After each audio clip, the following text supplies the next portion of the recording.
Welcome to Eat Blog Talk, where food bloggers come to get their fill of the latest tips, tricks, and insight into the world of food blogging. If you feel that hunger for information, we'll provide you with the tools you need to add value to your blog, and we'll also ensure you're taking care of yourself, because food blogging is a demanding job. Now, please welcome your host, Megan Porta. Hey, food bloggers. Do you ever get caught up in the confusion about how in the world you are going to make money? Take the free quiz I've put together for you that is going to help you get to the bottom of this problem. Go to eatblogtalk.com/quiz to find out which stream of revenue is the next perfect one for you. Your results will be personalized based on your answers, and they will provide you with action steps and resources that will help you launch into monetizing your blogging business in a new way. There are truly so many ways to make money as a food blogger, so don't waste another second. Again, go to eatblogtalk.com/quiz and get started on your next revenue stream today. Hey guys, just reminding you to head over to iTunes if you haven't already to subscribe, rate, and review Eat Blog Talk. It adds value to this podcast when you do that, and I would be so grateful for your time. It will take 2 minutes. Press pause, go do it, and come back and keep listening. Hello, food bloggers. Welcome to another episode of Eat Blog Talk. Thank you so much for joining us today. I have Sara Borgstede with me from theholymess.com, and we're going to talk about how to increase blog traffic in the new year by focusing on weight loss. Sara is a writer, speaker, and 100 plus pound weight loss success story. That's amazing. Her website, The Holy Mess, reaches millions of readers. At Faithful Finish Line's Christian weight loss program, she helps women lose weight and grow in faith with an impressive 36,000 plus completing free weight loss challenges under her guidance to date. That is so amazing, Sara. All of this is awesome, and I'm so excited to chat with you. But first, we want to hear your fun fact. Well, thank you, Megan. It is such a privilege. I'm fangirling a little bit because I listen to your podcast all the time, and so it's a real treat for me to be able to be here. My fun fact is that I started martial arts when I was in my mid-40s, and I am now a black belt in Taekwondo.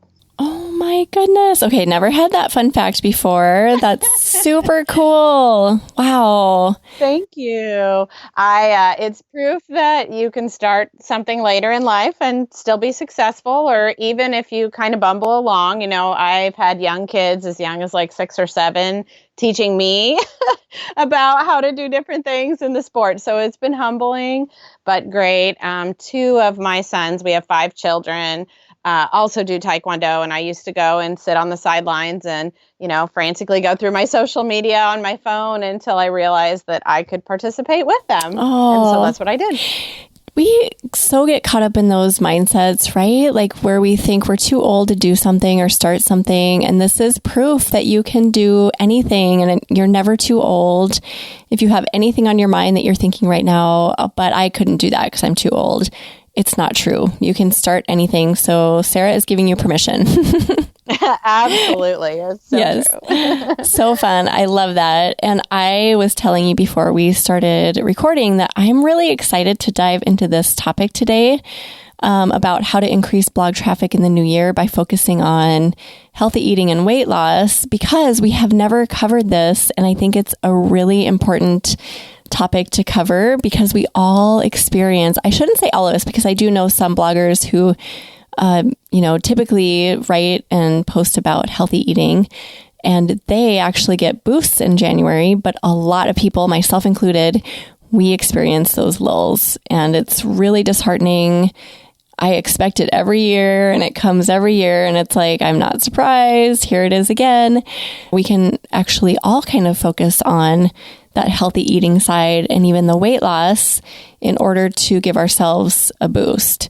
So just talk us through that. Like, that whole situation, the problem that a lot of food bloggers have about January being a big lull for bloggers and how we can utilize that time to improve. Definitely. So, yes, as you said, most food bloggers have a great season over the holidays and then experience a lull. And I am the opposite because I do write almost exclusively about weight loss and healthy recipes. So January, February, even into March and April are a great time for my website.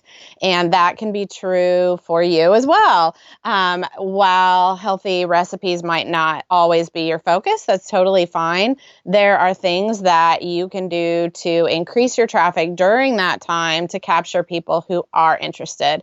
And I do want to tell you that, unfortunately, just with our food culture being what it is, our food sourcing, more and more people in the United States are overweight. It is the number one New Year's resolution, which I know is kind of we all kind of joke and laugh about it, but it's the truth. It's the reality.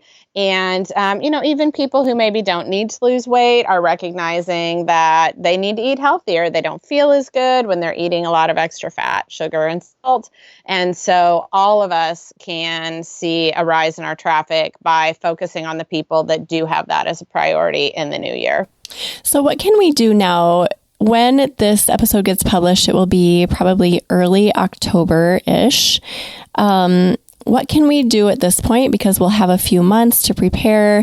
And knowing this, like you're right, like so many people have that resolution, even if they're not technically overweight, to get healthier and eat better after a long holiday season of maybe overeating and eating bad foods. A lot of people have that as a goal to eat healthier. So we, as food bloggers, have like the power there, right? We have important food messages to share with people. So what can we do now to kind of prepare for that? Yes. And actually, fall is the perfect time because if you wait until January, you're a little bit behind the 8 ball when it comes to SEO or Pinterest. We need to be starting those things now. So I would definitely recommend, if you're not primarily a healthy food blogger, that you go for those long tail keywords and look for some niches where your recipes might really fit in as far as weight loss. So roundups are great. If you can pull together 10 or 20 of your top recipes that are healthier or fit into one niche. So whether that's clean eating or plant-based or vegetarian or meatless meals, low carb meals, keto is still really popular, although I think we're going to start to see a decrease in that as time goes on. Maybe it's salads, vegetables, fruits, whole grains, lighter, fresher, healthier desserts are always really, really popular. Healthy main dishes are really popular. Kid-friendly, healthier foods. People are always looking for ways to help their family to eat healthier. If you could put together a roundup of some of those recipes, send emails out to your readers, be sensitive that during that time of year, that's what people are looking for, and drive traffic back to some of that. So a roundup is a great idea. Another thing that you can do is work on improving some of the content that maybe you already have to make it a little bit more weight loss friendly. So that might be, again, including some of those keywords. Maybe, you have a vegetarian dish and maybe you included the word vegan or vegetarian, but did you say plant-based? Did you say it's good for weight loss? Maybe it fits with keto or it's gluten-free. There are some different systems that you might want to consider. Like, do you include the complete nutritional information? Do you have Weight Watchers points, or could you get those? Could you include like Trim Healthy Mama information? Again, it's going to be a little bit specific to your website and what's not going to be too much difficulty for you to add on, but can you be sensitive to the readers who need that and provide that information for them? So I was going to ask you, what if we aren't known as like a quote healthy blogger, but then you offered all of these amazing ideas, like you just went through low carb, keto, salads, whole grains, fresh, fruit, vegetables, healthy desserts, kid friendly. Okay, something in there has to align with your content no matter what. Like I am definitely not a healthy blogger. A lot of my recipes have tons of calories and fat, but I can pick out a few things from what you just said that could align, and I could definitely create a roundup. And we can also take maybe some of our other favorite bloggers and include some of their content in a roundup too, to kind of round it out, right? What do you think about that? Oh, definitely. I know people do roundups different ways. Personally, I typically will do the first 3 or 4 recipes in a roundup are my own. And then if I don't have enough for a complete roundup, then I go to others, which I think is a great way of reaching out in the community as well. So that's how I do it. So I'm bringing things back to my site. So, maybe for someone who's not a healthy blogger, typically maybe you pick your top 5 recipes that you could really go in and clean them up and make them weight loss friendly. And so you do a roundup where you feature those as the top 5, and then you feature other bloggers for the rest of the roundup. I think that would work out great. Oh, that is a great idea. What do you think about doing challenges to start the new year? Do you ever do anything like that? Like maybe inviting your email subscribers in and saying, hey, we just experienced a lot of calories in December. Let's do a challenge together. That might be a good idea and something I've never explored. What do you think of that? Well, I think it's a fabulous idea because I do it all the time. I was going to talk about it at the end, but I do have an affiliate program that I run a very simple but super popular 3-day diet, which I know you think, well, what can happen in 3 days? But it's just enough to give people that kickstart that they need. The challenge is free, but I have a tripwire that sells extremely well. So if anyone's interested, the affiliate program is 40%. It would work out great. I'd be glad to have you do that.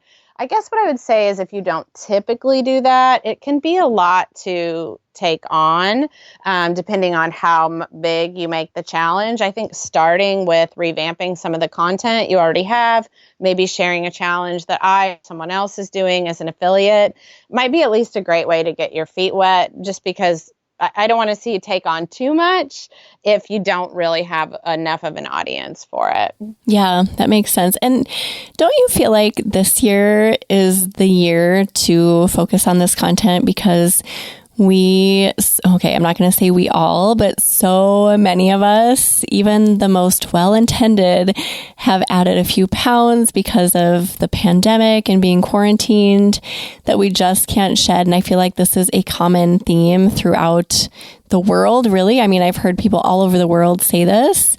So I just feel like now more than ever is the time to really dig into this. Like, yes, enjoy the holidays, enjoy the parties, enjoy the food.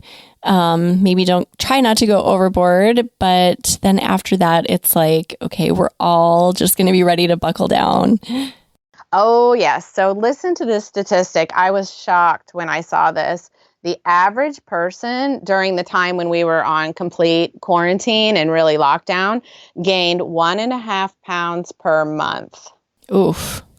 That is significant. That is huge. So I completely agree with you that coming into the new year is always a big season for this, but especially this year, and especially because, things are still going. We don't really know what is going to happen this fall and this winter. And so definitely people are looking for content where they can, food tastes good. We all want to enjoy food. Of course we do. We're food bloggers. So we don't want to deny that, but we also want to meet people where they are, that people are wanting to get healthier. They do want to lose weight. And I think what you just shared, Megan, is really helpful. When it comes to weight loss, this is a very sensitive topic, and it's hard, and it's, at times embarrassing, or we're really hard on ourselves, or we have a lot of guilt. So it's important in your approach, in how you're writing about it, even if you don't have weight issues per se, that you give something that people can relate to, and they don't feel like they're being preached to. They feel like we're all in this together. So if you're starting an email, even if it's just to introduce a roundup where you say, hey, I can relate to this. I didn't eat the healthiest over the quarantine, or I didn't eat the healthiest over the holidays, but now, I want a fresh start. I want my family to eat healthier, whatever is true for you, because you want to share what's true, but you want to be relatable and understanding, because for some people, this is truly, it was for me when I was 100 pounds heavier, a devastating, incredibly difficult, painful part of my life. So we just want to make sure, I want to encourage you to be sensitive in how you're writing about this to your readers and sharing something of yourself, because all of us have had some struggle with food at some point in some way in our life. And so there's something you can pull out that you can write that will be relatable and understandable to your readers. I think that is such a great piece of advice. And it's kind of something that was sitting in my head, but I didn't think to pull it out into words. So I really appreciate that you said that, because it is sensitive. And I was just thinking back over the course of the past year and a half, as you were talking, and all of the different people that I've encountered who have, kind of confessed, like, oh, I gained 10 pounds. And there's always this sense of feeling ashamed, like just in their voice and in the words that they say and the way that they say it, myself included. Like if I tell someone I gained some pounds as well, and you always kind of say it like apologetically, like, oh, I can't believe that happened. It's always there. There's never a time when someone's like, oh, I gained 10 pounds. And it's like a badge. Yeah, right. Oh, well, who cares about that? No, it's always filled with guilt and remorse. And like, I can't believe I let that happen to me. So to put that into words and to put it out there to your own audience that, yes, you can relate. And also to maybe address that, like, we don't need to feel guilty about this. We are all in the same boat. This happened collectively to all of us throughout the world, and not just our country, but like all across the world. So I think that is a really important message. So thank you, Sara, for saying that. I love that you brought that up. I always say our weight issues are so public and yet so private. It's public in the sense that everyone can see your body on the outside, and yet so private. There's so much that goes on that creates the reasons why we choose the food decisions that we do. So again, having that sensitivity and relating to your reader's pain, because this is a pain point, in a way that they feel like, oh, wow, Megan's in my corner. This blogger is in my corner. They get where I'm coming from. They're walking along beside me with this, will bring you light years further in them, your reader, wanting to click on your content, to relate to you, to say, wow, we're all in this together. So important to give that message, I think. And we do have to address this too, because we are food bloggers. So we are around food all the time. And so I feel like it's even a little bit more difficult for us, because we have to exercise that willpower above and beyond what a lot of other people do. They often don't have an entire batch of cookies sitting on their counter that they have to say no to, So do you have advice for us on that topic? Because I will tell you, it is hard for me, even having been a food blogger for over a decade. I still am like, why did I just eat that entire pan of fill in the blank? I have problems with this, and I would love to gain your insight, Sara, on how to not do that anymore. Absolutely. We do have bigger challenges. I absolutely deal with this for the, healthier recipes I make. Just because it's healthier doesn't mean that you should eat a whole pan full, or I should eat a whole pan full. So mindfulness is big. Just the fact that you are mindful of it is really important. I have a rule. If I eat sitting down. So if I am, tempted to take a bite of this while I'm, making it, and I started this rule with cookie dough, because I can eat a whole batch of cookie dough before the cookies even get into the oven. So if I'm going to eat raw cookie dough, fine, but I am going to put it on a plate. I'm going to sit my butt down, and I'm going to eat it from a plate like a civilized human being. So sitting down to eat is huge. Sugar-free or regular gum can be really helpful, just because it puts some mindfulness into it. You have to spit the gum out. Okay, now my mouth tastes minty. So while you're cooking, those are a couple tips. Once you already have the food in your house, my freezer is my best friend. If I have it frozen, if I have it put away, that will help me not to just mindlessly eat it. I still might go in the freezer and get it, but at least it gives you those extra steps. having food that you don't necessarily want to nibble on not visible, research has shown that this makes a really big difference. So I have no food on my kitchen counters ever. And if I do, it's going to be fruit. It is absolutely not going to be junk food. So there will not ever be a tray of brownies just sitting on my kitchen counter, because that makes it too easy for me to go and take a bite of it, especially when it's broken apart, because, little pieces, they don't have any calories, right?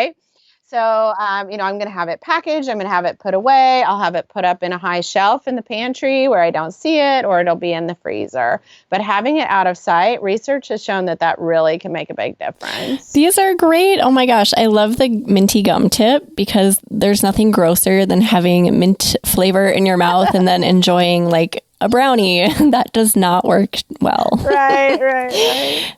Oh, one other quick tip too, since we're just having it.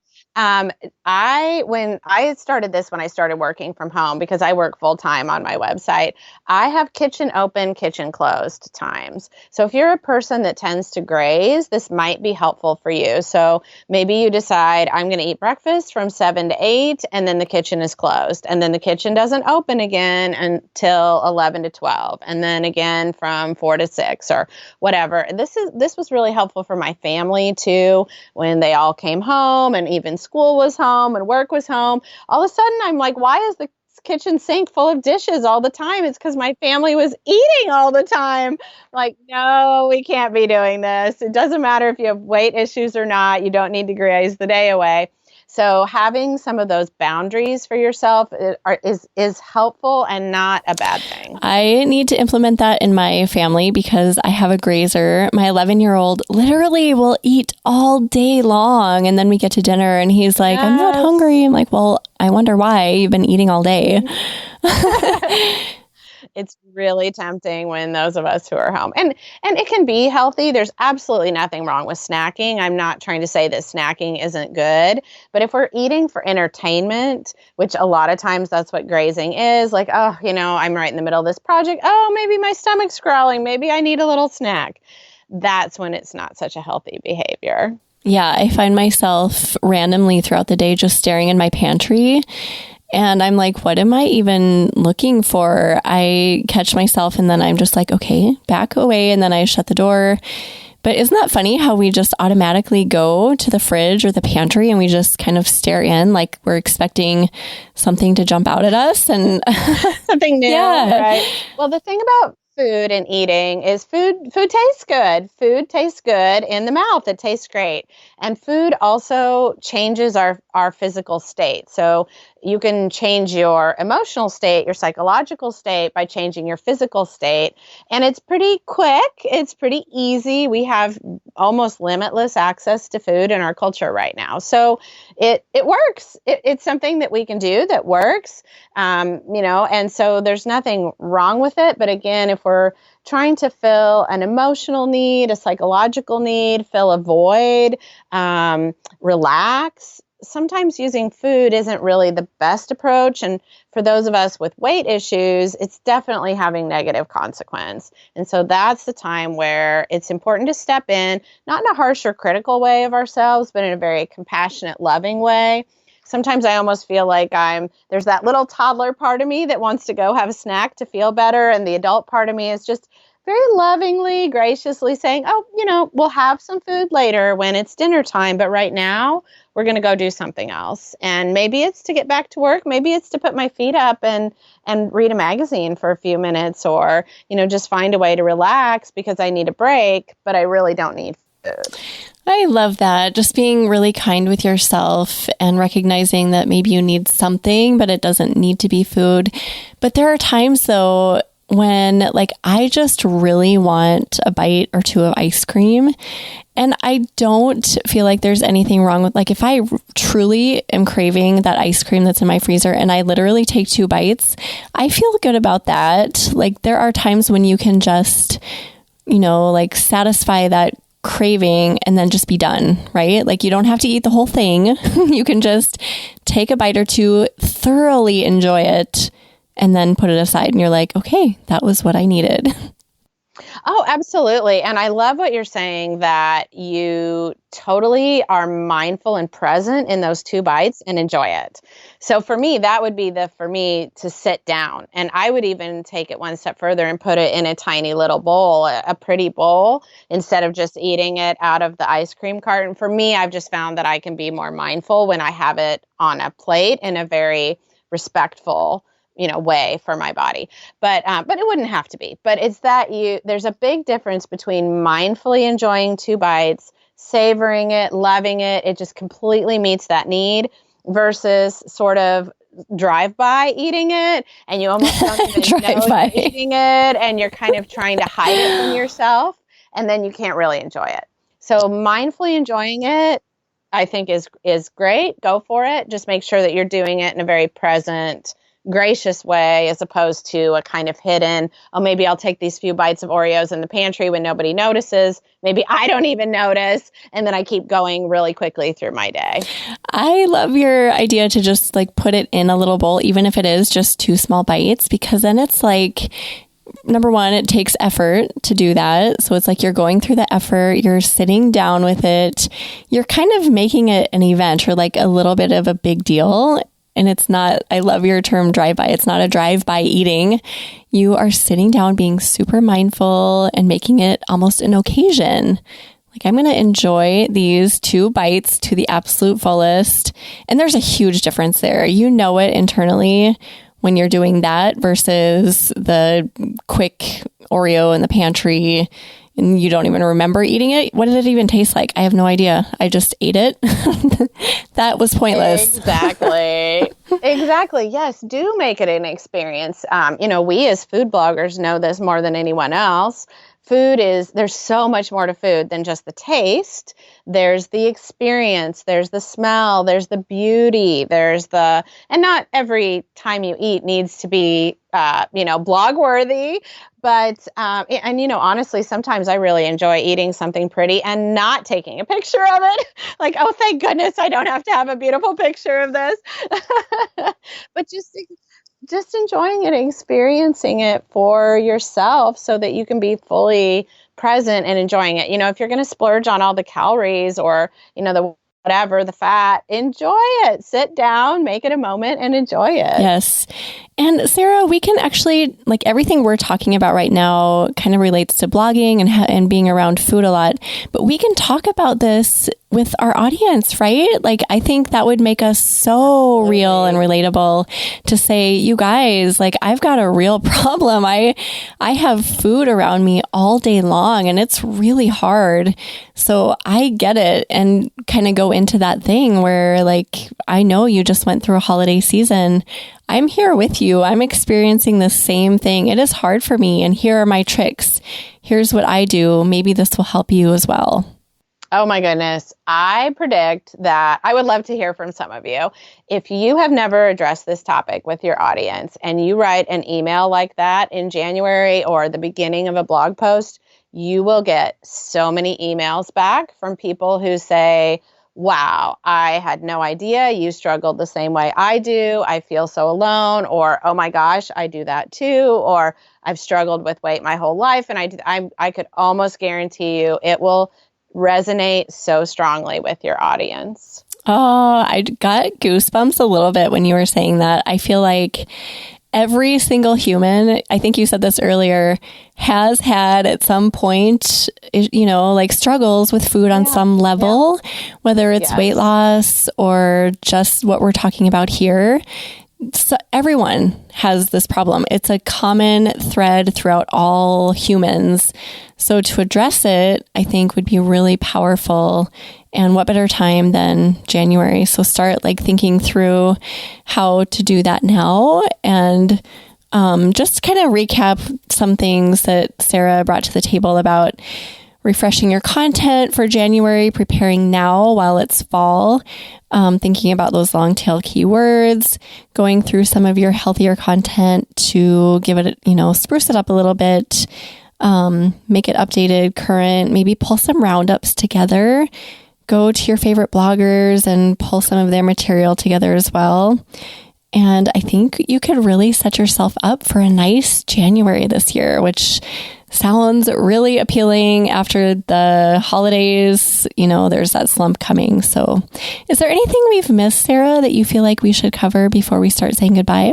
There's one other thing I want to address, and that is if you are specifically talking about weight loss, not just maybe getting healthier, which I think is totally fine to do. Even if it's not your expertise, I just want to make sure that I say there's only one way that weight loss happens as far as actually fat loss, and that's eating fewer calories than you burn. So whether you're counting calories or not, your body is still counting calories. Everybody's body is. So I think that a misconception that can often happen is we might show healthier recipes because maybe they have whole ingredients. But if, for example, you're showing a salad that has half a cup of olive oil, that's, I don't know off the top of my head, but probably 1,000 calories at least for half a cup of olive oil. So we just want to be mindful that people who are trying to lose weight specifically, they need to reduce their calories. So as you look at your recipe that maybe you're trying to spruce up, or maybe you're trying to choose for your roundup, keep in mind that people who need to lose weight, who need to drop fat, they need to eat meals that are lower in calories than what they're currently eating. Great point. Yes, those dressings can sneak up on you. They can be yes. so packed with fat and calories. Yeah, and things like healthier desserts. Again, not saying that those can't be part of your repertoire or what's on your blog. I just want to make sure that if you're let's say you're doing a roundup that you say is, here's 25 healthy recipes for weight loss, and they're full of lots of olive oil or, maybe a healthier dessert that's full of, like avocado or something like that. Not that it couldn't fit into a weight loss diet, but it might not if it's very high in calories. So we just want to be mindful of that. Something I've started doing, even on my recipes that are really calorie laden, is I've started putting in the recipe notes, which I put in the recipe card also. Just like if you want to reduce calories, do this. Like what you're just saying about the oil. Yes. Like use a quarter of the oil recommended, or I'll kind of go through and if there's sour cream, I'll say omit the sour cream. Mm-hmm. So you could do things like that too. Just give alternate recommendations, and specifically for calorie reducing, because you're right. If you're loaded up on a ton of calories, even though it's a quote salad, you're really kind of defeating the purpose. Exactly. And I can tell you that for myself, because I'm, always eating lower calories to maintain this weight loss that I have. If I go to a roundup that says, oh, these are light and healthy recipes for weight loss, and I go and the recipe is 600, 700, 800, 900 calories, I just feel like I've been gypped, or like the person doesn't really understand where I'm coming from. So if you're someone who doesn't have any weight issues at all and you're thinking, well, what would even be good? I would certainly say a meal less than 500 calories or a dessert that's in the 200 to 300 calorie range would be much more reasonable for most people. And honestly, even the 300 to 400 calorie range for a main dish meal is what a lot of women would be looking for, because they're probably aiming to eat maybe 1,300 to 1,500 calories for their entire day would be typical for a lot of women. I was just thinking about the restaurants that have the calories labeled on the menu, and there are restaurants I go to where the least amount of calories listed is 600 to 700, and I'm like, I want a light lunch. I want, like you were saying, something 300 to 400 in that range. And so it's really disheartening to see from 700 to 1,200. And that is way too much. So yes, I totally understand what you're saying here. If you can provide recipes for your readers, copycat recipes or alternatives, it is very hard to get a restaurant meal that fits into a weight loss plan. I mean, it can be done. I do eat out. The women that I lead and I teach, they eat out, but it is challenging. And a lot of that has to do with oil. much of that has to do with cooking things in oil and butter. So if there are alternatives for your recipes where you can reduce the oil and butter, that right there can cut hundreds of calories per serving. So if you can offer those options, that's a great idea. And most of the time, I don't even notice. Like if I cut the oil way down, I don't even notice it's gone. It still tastes amazing. Even if you have a little bit of oil, you don't need all of that oil. So just like experimenting with that, just cutting it like not even in half, but like cutting it by a quarter, an eighth, like cut it way down and you're still going to enjoy it. Oh, yeah. I mean, things like baked goods. Okay, that's going to be trickier. You're going to have to test that.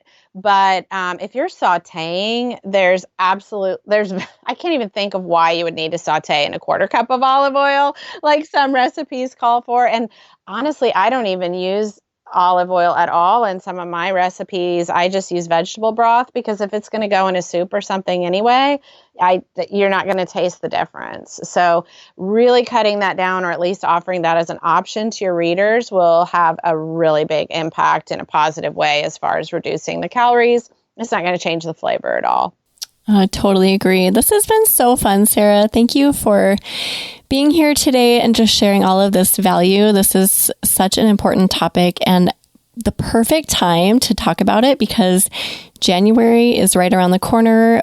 Not just we are going to be thinking about this, but everyone is going to be thinking about how to be more mindful with their eating and honestly, just like losing probably a few pounds. So super relevant. Thank you so much for everything.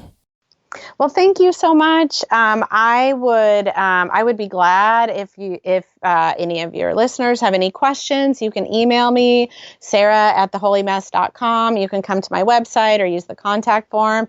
You're more than welcome to use any of my recipes and roundups. They're definitely going to be, lower calorie. They're healthier. I include the Weight Watchers points. So if there are any ways that I can be of assistance, I would be glad to help. That is super generous. Thank you so much for offering that. And we would love to hear, Sara, do you have either a favorite quote or words of inspiration to share?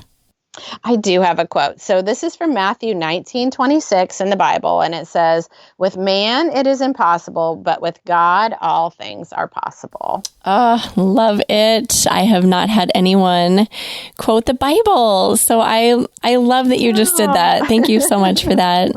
So we will put together a show notes page for you, Sara. If anyone wants to go take a peek, you can go to eatblogtalk.com/theholymess. Also, go check out Sara's site. She invited you to send her an email, which is super generous. Is there anywhere else we can find you online, Sara? Yep. You can find me on Facebook or Instagram. I'm on Pinterest, but certainly coming to my website is the place where it's easiest to get a hold of me. Great. Well, thanks again for being here. And thank you so much for listening today, food bloggers. I will see you next time. We're glad you could join us on this episode of Eat Blog Talk. For more resources based on today's discussion, as well as show notes and an opportunity to be on a future episode of the show, be sure to head to eatblogtalk.com. If you feel that hunger for information, we'll be here to feed you on Eat Blog Talk.